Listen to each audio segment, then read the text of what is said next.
Hello friends, welcome to our ఛానల్‌కి వచ్చానండి. KC ఎలా ఉన్నారు? అందరూ బాగున్నారా? ముందు వీడియోలో చెప్పినట్టు మా చెల్లికి పార్సెల్స్ పంపిస్తున్నాము. ఎలా ప్యాక్ చేసాము ఏంటి అనేది చూసేయండి.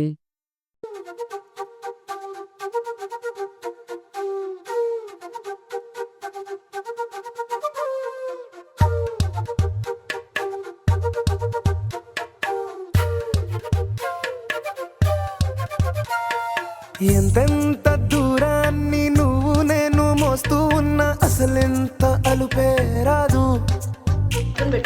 ఎన్నెన్ని తీరాలు నీకు నాకు మధ్యన ఉన్న కాస్తైనా అట్టే కాదు. నీతో ఉంటే తెలియదు సమయం, నువ్వు లేకుంటే ఎంత న్యాయం. గడియారంలో సెకనుల ముల్లే కంటది కదిలిందే. నీతో ఉంటే కరిగే కాలం, నువ్వు లేకుంటే కదలను అంటూ నచ్చితే లైక్ చేసి ఛానల్ సబ్స్క్రైబ్ చేసుకోండి. Thank you for watching.